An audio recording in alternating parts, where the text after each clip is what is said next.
Shalom everyone and welcome to Emunah and Chizuk. I'm so glad you're here. This channel is my way of sharing some of the timeless wisdom from our tradition and teachings that have strengthened my own Emunah and that I hope will strengthen yours too. Based on, but not limited to, the Emunah u'mitzvoteha books of Pnei Halacha, in each episode I'll be elaborating ideas from classic Jewish texts, making them accessible and relevant for our lives today. So whether you're listening from your phone or in your car or during your commute, cooking dinner, studying, or taking a quiet moment for yourself, the goal is simple: to give you something meaningful to hold on to, something that deepens your connection to Hashem and brings clarity to your journey. So let's dive in. Today, let's explore a very profound topic: the nature of Emunah itself. What is faith? Where does it come from? And how does it shape everything from our daily experiences to our deepest spiritual connections? We'll start with a fascinating insight from Rabbi Kook, Zecher Tzadik Livracha, who writes that faith is a natural trait that exists in every person who has breath in their nostrils. But here's what's interesting. This trait of emunah isn't intellect, and it isn't emotion either. It's something more fundamental, more foundational than both. Faith is what intellect and emotion branch out from. The mind and heart can explain emunah, they can express it, but they can't invent it, because faith comes first.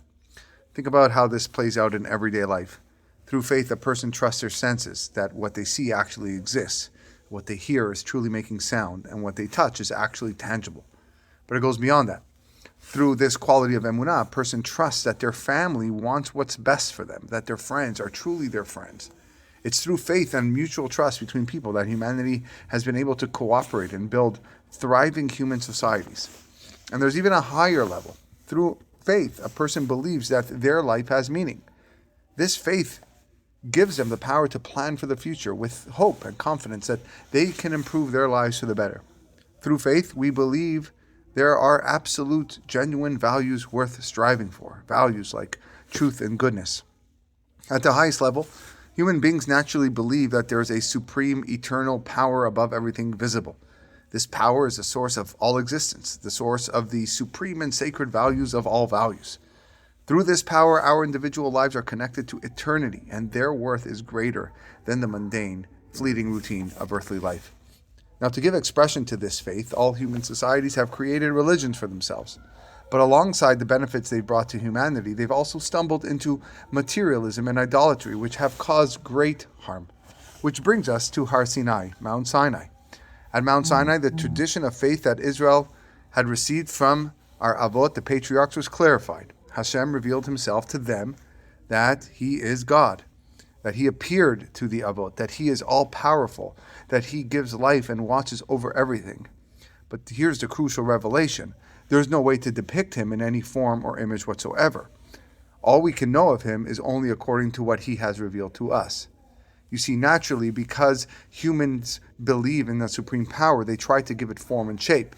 And in doing so, they materialize it and sin through idolatry. But in sublime revelation at Har Sinai, together with the incomprehensible intensity of that revelation, it was revealed to the people that God has no form or image whatsoever. He is above and beyond any definition or depiction. And as Rav Kook teaches, whatever the human heart can imagine about him is just a spark, utterly insignificant compared to what would be worthy to imagine. And even what would be worthy to imagine is nothing compared to what he truly is. This is why the entire Torah explains the divine revelation to us while giving severe warnings against any trace of idolatry. Faith, emunah, includes within it both love and awe.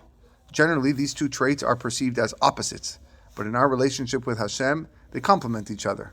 On one hand, there's a tremendous desire within people to draw close to Hashem. After all, a person wants to draw close to what gives them life, pleasure, and meaning. How much more so do they want to draw close to the source of everything? On the other hand, there is tremendous awe before the majesty of Hashem's greatness. If we're afraid of created beings who have power, how much more so should a person be in awe before the source of all powers? And that's exactly what happened on Har Sinai.